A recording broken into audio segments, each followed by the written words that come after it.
أعوذ بالله السميع العليم من الشيطان الرجيم. بسم الله الرحمن الرحيم.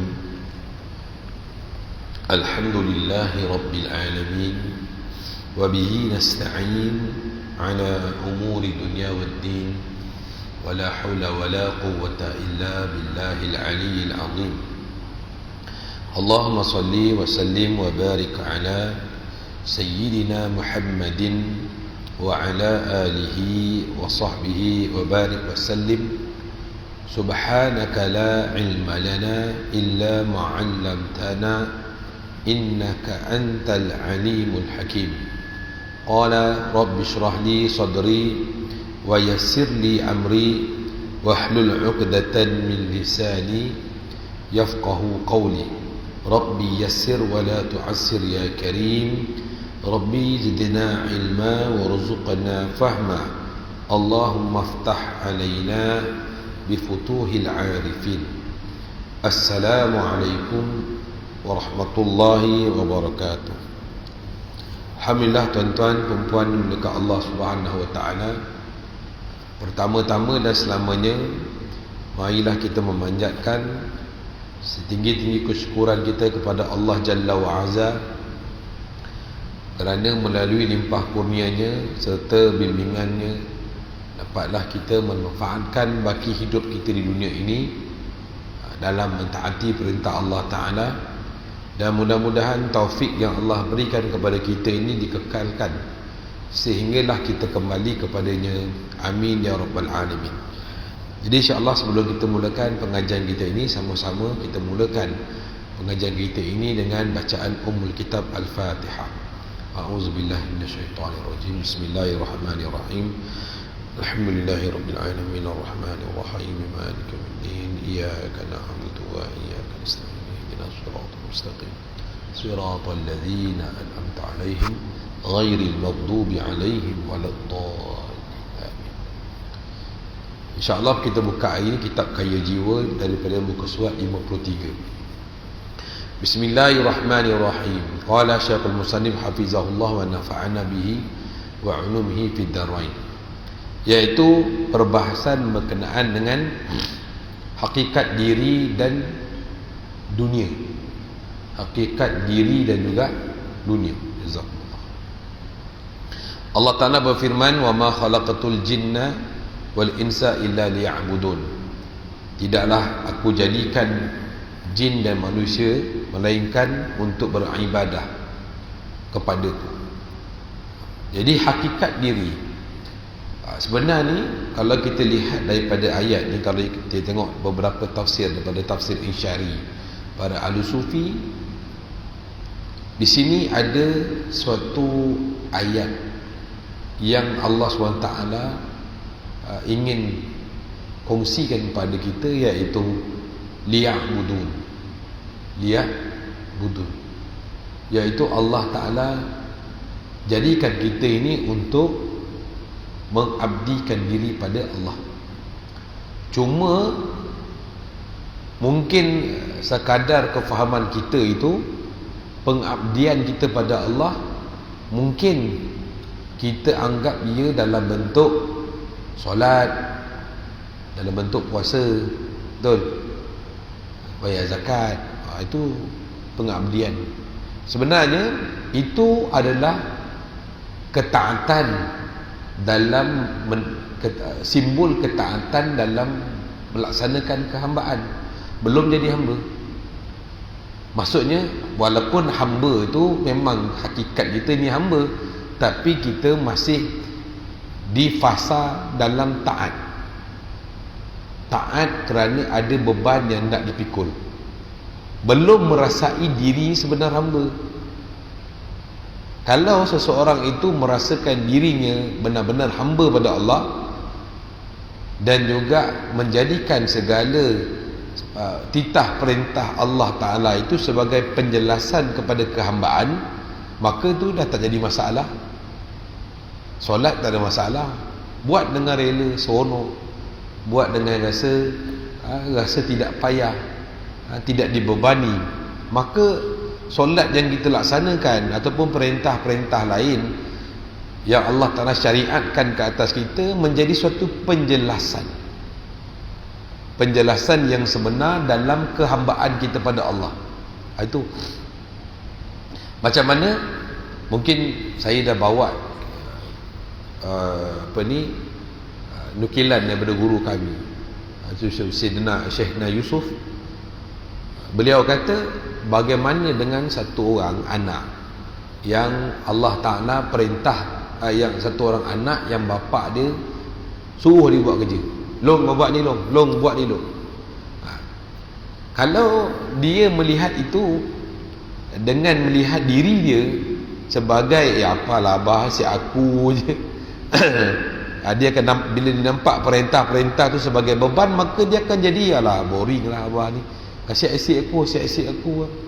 Tapi kalau dia memandang di situ ada bentuk penjelasan, iaitu ayah dia ataupun abah dia nakkan dia mengetahui bahawa inilah jalan terbiah untuk dia datang taat pada Allah, dan dengan taat dia pada Allah dapat pahala, maka dia pun taat. Kalau dia lihat di situ sebagai penjelasan dalam diri dia sebagai seorang anak. Begitu juga Allah Ta'ala, kalau kita melihat segala bentuk amar ataupun perintah itu sebagai suatu bebanan, maka kita akan menjadi keluh, menjadi kesah, akan jadi perniagaan. Apa ni Allah, aku dah sembahyang duha, rezeki aku tak tambah-tambah, dah 10 tahun sembahyang, macam tu juga rumah aku, esro pun tak ada. Jadi komplain pula dengan Allah, padahal kau solat duha tadi tu untuk apa sebenarnya? Sepatutnya kalau dia memandang itu sebagai penjelasan pada diri dia sebagai hamba, iaitu bahawa dunia ni memang takkan puas. Baru ni ada satu kawan saya, jemaah tabligh, dia kongsi dalam grup. Dia kata apa? Dunia ni kalau usaha, kalau usaha macam mana pun, nikmat ni tidak akan dapat. Kalau dapat pun tak banyak, kalau banyak pun tak cukup, kalau banyak pun tak puas. Begitu dunia. Jadi kalau kita lihat itu sebagai penjelasan akan kehambaan dalam diri kita kepada ketuhanan yang ada pada Allah, bas cukup. Iaitu Allah Ta'ala perintah kita buat ni, perintah kita buat ni, perintah kita buat ni, sebagai satu penjelasan yang diri hamba. Kalau orang dulu bawa kereta, mana ada Waze tuan-tuan kan, Google Map pun tak ada. Kalau pertama kali pergi Kuala Lumpur tu, saya ingat 10 kali mesti berhenti punya. Bang, jalan ni pergi mana bang? Jalan ni pergi mana? Dia nak ke penjelasan jalan tu, maka orang akan bagi arahan. Jalan ni abang kena ikut jalan ni. Jalan ni masuk depan ada simpang 3, abang ambil kanan. Depan ambil kanan, ada roundabout, abang ambil pukul 3. Pukul 3 depan sikit lorong, itu tempat dia. Kita pun senang hati taat. Tak ada komplain, apalah abang ni suruh aku pergi sana pula. Tak ada, tak kita komplain orang tu. Kita akan terima kasih bang, kerana beri saya penjelasan. Penjelasan tadi tu dah bentuk perintah. Begitu juga Allah Ta'ala jadikan perintah-perintah solat, puasa, zakat. Ini bulan Ramadan nak dekat. Ini sebagai penjelasan untuk menunjukkan ketuhanan yang ada pada Allah melalui jalan kehambaan. Suatu orang dia takkan kenal Allah, dia takkan kenal Allah, melainkan dia mesti kenal diri dia sebagai hamba. Itu yang dikatakan seorang ulama sufi, kata man arafa nafsah arafa rabbah. Bang, siapa yang kenal diri dia sebagai seorang hamba Allah, maka dia akan nampak ketuhanan yang ada pada Allah. Selagi kita tidak menjalani ibadah, tidak menjalani muamalah ataupun syarak yang lain, maka selagi itu kita tidak akan lihat. Dan kita akan nampak itulah pengabdian kita. Oh, aku ni, selagi kita tak nampak beban kita, selagi mana kita menganggap solat itu beban dan sebagainya, bila kita laksanakan, kita ingat itulah kebaikan kita pada Allah. Kita sedang buat baik dengan Allah. Itu kalau kita anggap tu sebagai beban. Iaitu bila kita, contohnya bos kita bagi satu kerja, Ustaz, awak buat ni sekarang-sekarang boleh Ustaz? Kita pun dalam penat-penat buat jugalah. Tapi bila dah siap, kata bos, terima kasih kita rasa, aku dah tolong bos lah, aku dah buat baik pada bos. Sebab kita anggap tu beban. Pasal tu banyak orang yang solat, banyak orang yang puasa, dia dia rasa dia sedang buat baik pada Allah. Dia sedang buat baik dengan Allah bila dilihat itu beban. Tapi bila dilihat itu satu penjelasan kepada kehambaan, dia nampak sebenarnya Allah yang buat baik pada diri dia. Allah yang sedang memberi kebaikan pada diri dia. Allah Ta'ala yang sedang memberi dia taufik untuk beramal soleh. Dengan amal soleh itu Allah akan bagi dia pahala. Dengan pahala tadi akan jadi bekalan dia semasa perjalanan dia menuju pada Allah di kubur, mahsyar, mizan, sirat. Kalau dia lihat itu penjelasan, kalau dia lihat itu sebagai itu beban, dia akan, oh aku Allah Ta'ala aku dah buat, mesti Allah Ta'ala akan balas balik. Satu ramai orang yang mana terpesona dengan ibadah dia, terpesona iaitu ujub dengan ibadah dia, sehingga dia lupa yang bagi taufik untuk dia ibadah tu ialah Allah.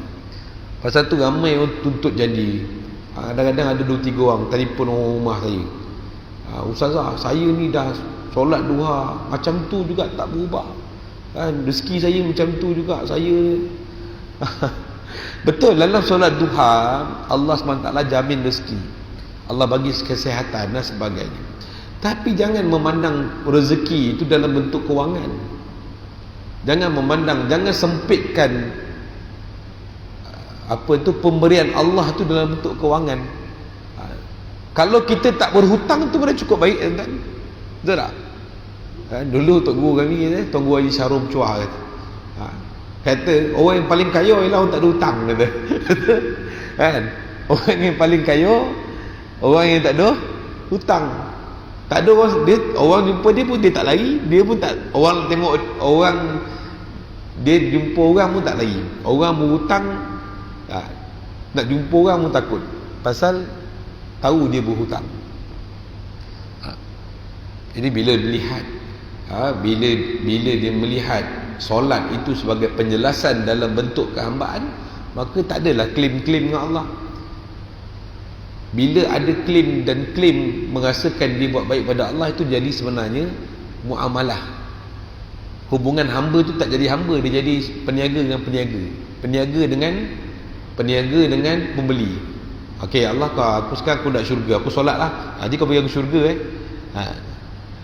kan, nampak tak? Dia macam ada sistem jual beli itu, ada sistem muamalah. Tapi kata hamba mana ada muamalah ni dengan Allah. Dia buat apa yang Allah nak, apa yang Allah nak itu, apa yang Allah cita-citakan tadi dia, itu dia buat tanpa ada faktor jual beli situ. Tapi namun itu pun masih lagi Allah memberi peluang untuk kita boleh doa, boleh minta. Kalau kita lah untuk jadi hamba pada orang manusia, kita jadi hamba pada manusia, kita dah buat kerja, tuan-tuan ingat boleh minta apa-apa kat Tuhan kita. Satu, kehambaan pada Allah ni berbeza kehambaan dengan makhluk, sesama makhluk. Kehambaan kepada manusia ialah sebenarnya manusia tadi mengambil manfaat daripada hamba. Faham tak tuan? Tengok cerita Kunta Kinte kan? Nama kan? Dia bawa kapal semua kan, yang jaga bos dia tu. Sebenarnya siapa yang ambil manfaat daripada siapa? Sebenarnya hamba tadi itu sedang memberi manfaat kepada tuan dia. Tetapi dalam suatu sudut kehambaan pada Allah tidak. Satu orang hamba yang taat pada perintah Allah, sebenarnya Allah nak beri manfaat pada diri dia. Dan lepas setiap kali dia beribadah, dia boleh klaim, dia boleh doa lagi, dia boleh hajatkan apa yang dia nak. Kalau kau hamba manusia boleh, bang tolong bang, saya dah buat kerja ni, bagilah sikit. Tak ada, kau hamba aku, kau buat dia kan. Tak ada cakap nasi basi dah makan. Tak boleh pakai, dah scrap, bunuh, buang. Pasal dah tak boleh guna, tak boleh bagi manfaat. Macam ni kipas ni, kalau dikategorikan macam hamba lah. Esok dah rosak, masjid pun tak nak bersyarat lupuskanlah, ambil yang baru. Begitulah kita cipta kipas pasal kita nak manfaat. Tapi Allah cipta kita bukan untuk ambil manfaat, tanpa mengambil manfaat. Jadi kalau kita beribadah, melaksanakan kehambaan kita pada Allah, sebenarnya kita sedang menikmati manfaat daripada Allah. Walaupun bukan sekarang kita dapat lihat, tapi insya-Allah akan datang di kubur, mahsyar, Satu, bila kita dah masuk kubur, masuk ni kita nak, ya Allah, tahu aku solat banyak dulu kan. Tahu lu aku puasa banyak, pasal dah nampak manfaatnya yang besar. Yang mana manfaat yang Allah beri itu, wal akhiratu khairun wa abqa. Manfaat di akhirat itu baik, sifatnya baik, dan juga lagi satu sifat dia kekal, berkekalan. Kalau kita dapat makan sedap hari ni pun, kalau bos bagi kita gaji hujung bulan 3,000, jangan cakap 2 hari dapat gaji hari ni, terus back in bayar rumah, bayar tengok kejap tinggal RM3. Kejap. Nikmat dunia pun tak kekal, tapi nikmat pada Allah berkekalan. Satu hari Nabi Sulaiman alaihi salam, Nabi Sulaiman ni antara kehebatan dia, tuan-tuan, kalau baginda pergi mana-mana, baginda tak naik, tuan-tuan, baginda terbang dengan delegasi dia, terbang delegasi. Delegasi dia bukan manusia, jin semua ada, terbang. Satu orang, satu hari rakyat dia lihat, tengok baginda terbang, kata subhanallah, subhanallah, hebatnya kerajaan Sulaiman ni. Maka angin membawakan tasbih orang tadi tu, kerana ikhlasnya orang tadi tu ucap subhanallah. Maka Nabi Sulaiman mendengar tasbih ini, Nabi Sulaiman patah balik jumpa orang tadi. Dia kata, apa yang kau ucap dia? Aku ucap subhanallah. Dia kata, kerana aku kagum melihat kerajaan kau. Maka Nabi Sulaiman kata, apa, kerajaan aku ni suatu hari ni pasti akan tak ada. Suatu hari nanti kerajaan yang ada pada aku ni, genggaman aku ni pasti akan hilang, tetapi subhanallah engkau itu akan kekal. Subhanallah yang kau ucapkan itu akan kekal. Jadi kita cari yang kekal, tuan-tuan. Nak cari yang kekal ialah Allah. Kalau cari selain daripada Allah, tak kekal. Dulu kita suka bini kita pasal cantik, sekarang tak cantik, suka tak? Sibuklah naik nombor 2, cari nombor 3, nombor 4. Jadi kota saya, hak saya. Wah, time tu dia cerita. Time tu sumpah abang takkan tak ada cari lain. Lepas tak ada lah. Pasal memang tak kekal. Memang pasal tak kekal. Rumah, beli rumah dulu siap. Developer bagi rumah macam tu, besok tengok tak cantik, touch up ni, tarik belakang, bagi naik MBS, minta kelulusan nak belakang renovate, tambah. Pasal tak rasa puas. Tak kekal. Besok dah siap-siap, anak 4 orang, besok dah beli rumah masing-masing, rumah yang besar kosong balik. Allah. Nampak tak? Itulah kehidupan realiti keduniaan ni, bentuk ni tak kekal dan tak lama. Carilah benda yang kekal, baik dan lama berkekalan. Maka sifat kehambaan ialah hakikat sifat diri manusia itu sendiri. Sejak dia diciptakan, maka dia milik Maha Pencipta, iaitu Allah. Sepatutnya kita lah kena rasa dimiliki oleh Allah, bukan kita memiliki sesiapa. Bila kita rasa kita memiliki, dengan memiliki yang kita rasa itu sebagai hak saya, hak kita, maka kita akan frust. Bila lepas daripada kita, Allah ni apalah, aku dah banyak kali, dia dah frust.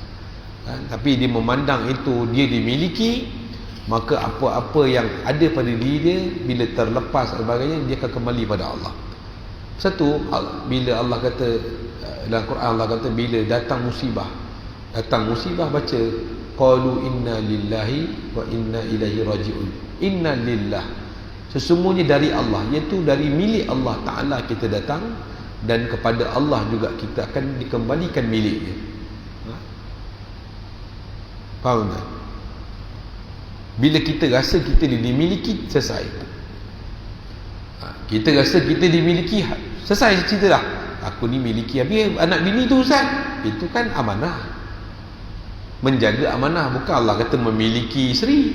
Memang dari segi adat percakapan kita, memang saya memiliki seorang isteri dan juga memiliki 5 orang anak. Tapi maksud itu pinjam cakap je. Tapi sebenarnya nak bagi tahu, saya ada amanah isteri seorang yang Allah berikan, juga saya ada amanah 5 orang anak yang Allah berikan. Bila Allah nak ambil, bila Allah nak tambah, suka hati Allah lah. Jangan tanyalah, la yus'alu amma yaf'alu wa hum yus'alun. Kamulah, kami tidak ditanya tentang apa yang kami buat, bahkan kamulah yang ditanya tentang apa yang kamu buat. Sepatutnya begitu. Jadi bila kita rasa dimiliki oleh Allah, selesai. Dah selesai dah tu. Seluruh hidup kita dah selesai. Dah tak stres. Dah tak stres. Bila jadi perkara yang di luar rancangan kita, patutnya benda tu jadi pukul 3 tapi terlajak pukul 5. Bila kita fikir balik, itulah kehendak Allah. Fa'alul lima yurid. Allah Ta'ala melaksanakan apa yang dikehendaki. Sabarlah. Itulah ujian Allah pada kita. Sebenarnya Allah nak kita bersabar dengan ujian yang Allah berikan. Kembalikan kepada Allah. Ini semua datang daripada Allah. Mesti ada hikmah dia. Hikmah dia itu, hikmah itulah yang Allah akan menjadi sejuk hati kita. Hikmah itu yang sejuk hati kita. Hikmah yang Allah nak tunjukkan sebenarnya kebijaksanaan dalam pentadbiran Allah. Dulu ada satu, saya tak silap saya lah, ada satu kisah Syekh kami kan, Syekh Yusuf, Syekh Yusuf beliau nak pergi umrah. Dah siap-siap baju dalam, siap-siap. Syekh Yusuf cerita dia siap-siap barang nak pergi umrah. Kemudian dengan rumah dia semua siap-siap ni, tiba-tiba datang satu perempuan call, kata, Syekh, saya ada benda mustahak nak jumpa Syekh sebelum Syekh pergi umrah. Syekh pula dah siap, saya nak pergi umrah, saya dah depan rumah Syekh ni. Allah alamak. Yalah, Syekh kan dia sifat murabbi, sifat dia tu mendidik. Jadi tetamu dah sampai rumah, orang Arab satu lah masalahnya. Orang tetamu dah sampai rumah dia, orang takkan halau, dia akan panggil jemput, dia akan layan dengan baik. Sampai dah itu, orang tadi tu merupakan, perempuan tadi adalah murid Syekh. Cerita masalah Syekh kata, kamu sekian. Sampailah bila Syekh layan cerita dia tu, terlepas flight dia. Maka kata kat bini dia, tak apalah, insya-Allah kita cuba dapatkan flight besok. Malam tu tengok flight dia naik itu terlepas. Syekh kata bila jadi itu, kami tengok hati kami ada hikmah yang Allah nak bagi. Sebenarnya Allah nak selamatkan flight tadi tu, selamatkan Syekh daripada terhempas bersama flight. Setiap perkara itu ada dia punya hikmah. Hikmah tu bila kita pergi marah orangnya, aku ni marah ialah perempuan yang datang. Tapi bila dah jadi dia, lega, sebaik perempuan tu datang. Nampak tak? Kalau kita tengok hikmah kita, kalau kita tak melihat hikmah, kita akan marah orang tu. Kau ni kenapa aku nak time ni pergi umrah, time ni kau nak datang, aku dah terlepas flight dah. Tapi kerana nak melihat apa hikmahnya, ialah hikmahnya bila datang macam begitu keadaannya, maka syukur sebenarnya Allah datangkan perempuan tadi tu untuk apa? Untuk selamatkan Syekh kami daripada terhempas sama dalam terbang. Begitu. Lalu perintah Allah Ta'ala dalam ayat ini sekadar mengingatkan sekalian jin dan manusia tentang hakikat diri mereka, iaitu hamba-hamba kepada Allah Ta'ala. Contoh dalam saya kadang dulu masa sebelum Covid lah, buat program remaja dekat apa ni, dalam Masjid Muhammad, dekat Port Dickson, dekat Sungai Menyala. Dekat Port Dickson tu ada camp Penchala tu, dekat apa, Selangor tu. Sungai Menyala tu, camp Sungai Menyala bawah perhutanan kan, bawah bekal budak-budak sekolah yang masalah semua ni pergi buat malam-malam program dekat hutan, tengah hutan tu. Bagi target lah pada orang budak-budak ni. Dia kata, awak masuk hutan ni, pergi masuk hutan. Tak nak Ustaz, takut Ustaz. Nak buat apa takut? Esok kubur seorang. Nak buat apa takut? Kita bukan tak meyakini kewujudannya, kita yakin kewujudannya. Tapi kena ingat, Allah kata hamba, jin dan manusia itu adalah hamba Allah. Dia pun Allah bagi rezeki. Allah bagi dia isteri, bagi suami, beranak pinak. Macam kita juga. Jadi kenapa kita nak perlu takut? Pasal tak pernah, benda tak pernah nampak, apa nak takut? Lainlah benda yang kita dah tengok, takut ini tak pernah nampak pun takut. Pasal dengar cakap orang, pasal pernah datang dalam mimpi, pernah tengok cerita seram, akhirnya takut. Tengok pokok pisang, daun pisang melambai pun dah berlari patah balik rumah. Padahal benda tu angin tiup itu pun dah gabra dah. Belum hantar kubur seseorang, tak tahu apa cerita. Jadi kita di dunia ni, kita bukan takut, tapi kita kalau bagi saudara kita daripada kalangan jin Islam, kita hormat. Mereka pun hamba Allah, mereka pun adalah ciptaan Allah seperti kita juga. Bahkan masuk dalam biang lahat pun Tuan Imam pun kata, bila datang oleh saudara 2 orang malaikat kepada saudara, janganlah saudara takut dan gentar, kerana kedua-dua malaikat itu juga hamba Allah seperti saudara juga. Sama je, hamba Allah je. Ialah pada masa itu ukuran kita takwa pada Allah. Takwa selesai. Kita rasa kita ni hamba Allah, selesai. Kalau kita rasa Allah tu hamba kita, tak selesai. Banyak problem nanti. Perintah ini adalah perintah yang sebenar sebagai suatu penjelasan. Allah Ta'ala menciptakanmu, wahai insan. Lalu apa nilai dirimu dalam kewujudan jika bukan pada hubunganmu pada penciptaanmu, iaitu Allah Ta'ala.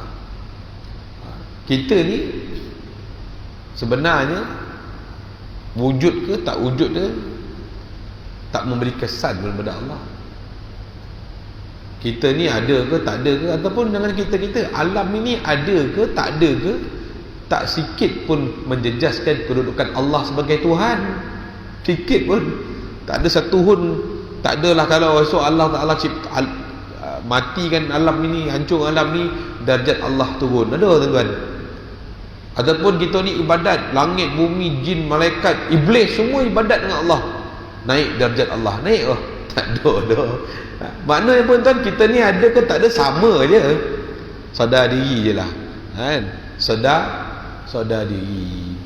Ya Allah, aku ni sadar lah. Ya Allah, aku ni ada ke tak ada, tak ada apa-apa terkesan dengan. Bahkan tak ada Allah dalam kehidupan kita, itulah yang problem. Akhirnya kita menjadikan selain daripada Allah sebagai maksud hidup kita. Dan paling teruk bila kita jadikan maksud hidup kita ialah memenuhi hawa nafsu. Habis kan? Apa nafsu nak buat, penat pun penat lantak. Apa dia nak buat ada.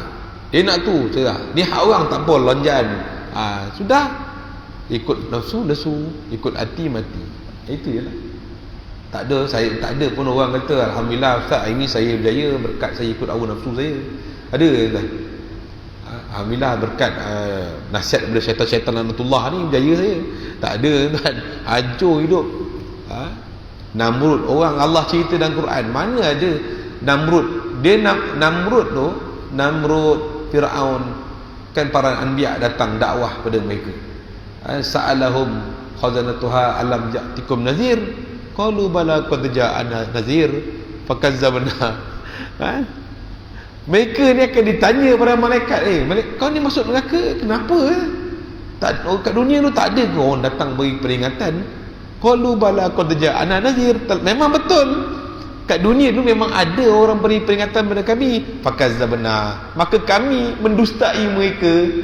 Allah Ta'ala hantar Nabi-Nabi dahulu, bukan wahai Namrud turun pangkat. Jangan Allah tak kata pun wahai Namrud turun pangkat kau sebagai raja, kau kena bagi pangkat kau pada Nabi Ibrahim ni. Allah ada Allah kata? Tak ada. Fir'aun pun Allah tak pernah kata pun wahai Musa, wahai Fir'aun, kau turun tahta kau, bagi kerajaan kat Nabi Musa. So tak kau siap ke? Tak ada pun. Allah nak taat perintah dia je, itu pun susah. Itu pun susah. Akhirnya lingkup. Allah cerita orang yang gagal tu semua kerana mengikut hala tuju nafsunya. Apa yang hawa nafsu dia nak, apa keinginan dia nak, sehingga melampaui batas.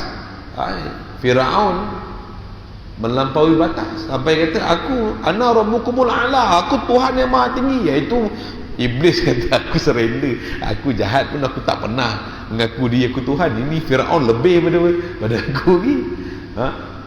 Begitu sampai tak boleh nak mengimbangi diri dia dengan realiti kehambaan yang dalam diri dia, sehingga dia rasa dia Tuhan. Sehingga dia rasa dia Tuhan yang tinggi yang kena sembah. Ya Alhamdulillah.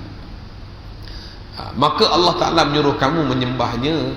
Menyembah di sini bukan menyembah sekadar sembahan, tetapi dalam mentaati, dalam merealisasi kehambaan itu. Sebenarnya merealisasi kehambaan. Sebelum kita balik mati ni, lepas mati dah tak jadi hamba, tuan-tuan, memang hamba dah. Untuk merealisasi kehambaan itu ataupun menyempurnakan kehambaan itu di dunia.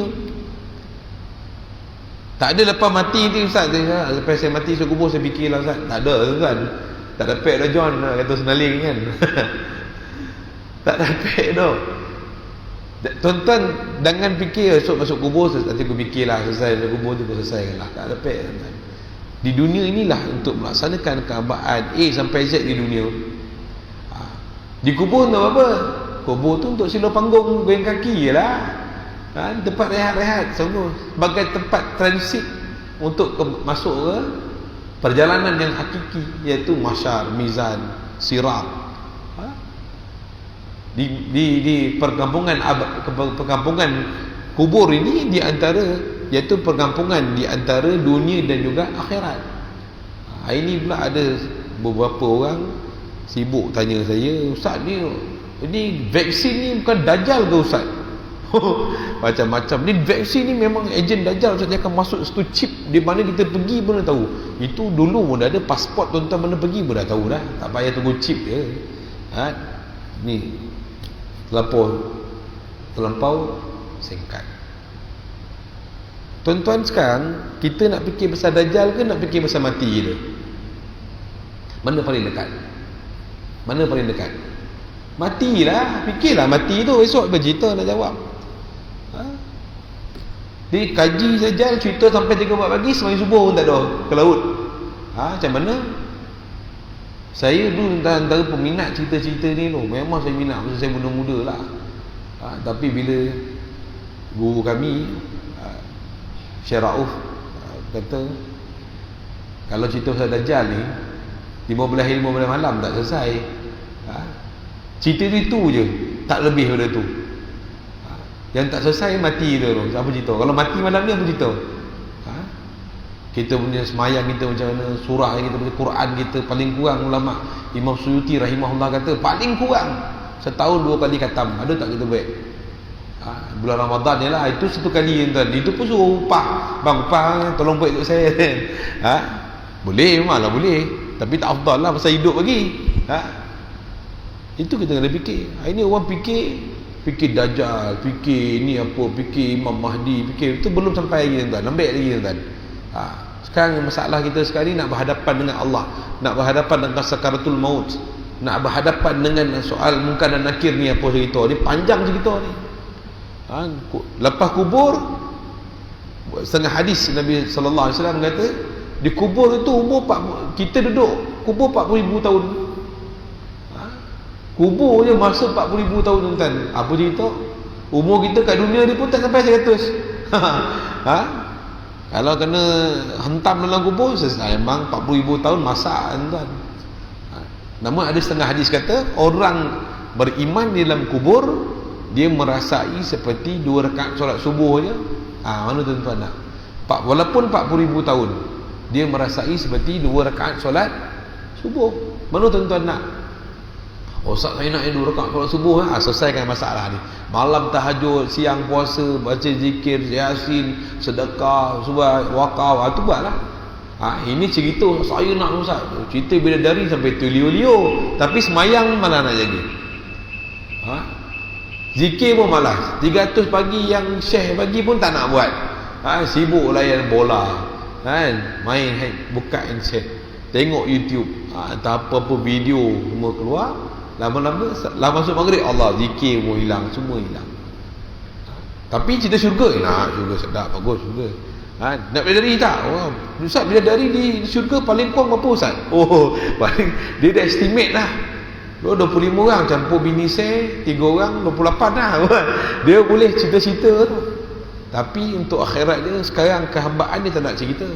Solat, macam mana nak baiki solat, bagaimana nak baiki mutu istinja, bagaimana nak baiki wuduk, bagaimana nak baiki hubungan kita dengan Allah, Quran, tajwid, semua tak nak beritahu. kan? Sibuk lagi dengan benda-benda yang lara. Sepatutnya dah tak ada masa dah fikir dah benda-benda lara ni, dah fikir dah kubur masa mizan ni selesai. Ini sibuk dajjal, konspirasi ini, Illuminati ni, apalah, apa ni, Night Templar lah, apa lah kan, Templar lah, lobak lah, semua sebut. Tapi akhirat tak ada cerita. Ini tuan-tuan jangan terpedaya. Nak ambil vaksin, ambil. Fatwa dah kata harus, ambil lah. Oh tu Ustaz, kita ni dipengaruhi oleh Jabatan Mufti, kita semua dipengaruhi oleh orang macam sini. Macam tu esok tarawih jangan ambil 8 rakaat. Itu Jabatan Mufti punya fatwa tu. Esok tarawih 8 rakaat, Jabatan Mufti keluar kan, pandai pula kau ikut. Tapi bila fatwa kata vaksin boleh, tak nak pula ikut. Oh tak betul tu, pandai pula. Tu nama tu ada sikit masalah pada mental. Kalau nak ambil semua pakai. Orang awam ni tuan-tuan, orang awam ni dia, maksudnya orang awam ni dia punya taklid mufti dah selesai. Apa mufti kata boleh, harus, bismillah, teruskan. Habis Ustaz, kalau mati, kalau tak ambil vaksin tak matilah. Habis kalau demam ni Ustaz, kalau tak ambil vaksin demam tak? Kalau boleh tentu duduklah, duduk somak seorang. Jangan menyusahkan orang. Khairun nas yanfa'un nas, orang yang paling baik memberi manfaat. Kita pun tak tahu dalam diri kita ni ada COVID ataupun tidak.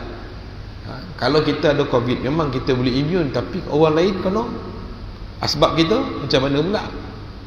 Macam tu, jangan kita ambil remeh-temeh tuan. Dah dekat berapa, 3 juta orang mati dah tuan kan. Jadi kena ambil kisah juga, kena jaga SOP, kena jaga hubungan. Dia ada vaksin ni, ambil lah. Ikhtiar kita, ikhtiar kita sebagai orang sufi, dia jaga. Orang sufi dia paling jaga syarak. Apa mufti kata pasal dia tak mampu nak ijtihad, maka dia ikut orang yang mampu ijtihad. Mampu ijtihad, dari iftar, dia peringkat negeri semua ada iftar, ikutlah. Mudah saja tuan. Jangan fikir benda-benda yang negatif. Kalau nak mati bila-bila boleh mati tuan. Tuan duduk rumah suka khabar boleh mati, tak payah tunggu vaksin dah.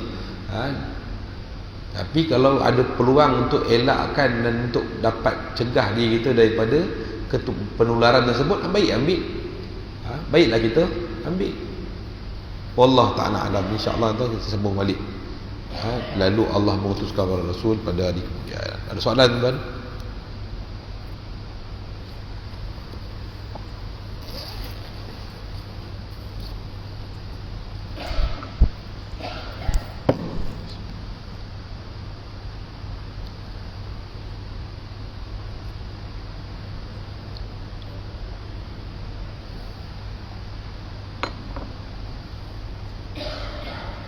Tak ada soalan, dia sudah bagi kita. Sebelum tu saya nak ucap terima kasih kepada sahabat-sahabat yang sudi kongsikan berkenaan dengan pewakafan laptop untuk penterjemahan dan juga pentadbiran. Alhamdulillah, kami dah terima 2 laptop, satu untuk pentadbiran dan satu lagi untuk penterjemahan lah. InsyaAllah mudah-mudahan Allah Ta'ala saja yang membalas tersebaik tuan-tuan, yang menghebahkan pewakafan tersebut. Maka saya dengan rasmi menutup lah untuk wakaf laptop lagi. Jangan wakaf lagi lah, walaupun ada orang telefon, Ustaz saya nak bagi, tak apa, dah cukup 2, bagi orang lain insyaAllah. Subhanallah bihamdihi, subhanakallahumma wa bihamdika, asyhadu an la ilaha illa anta, astaghfiruka wa atubu ilaik. Subhana rabbika rabbil izzati amma yasifun wa salamun alal mursalin, alhamdulillah.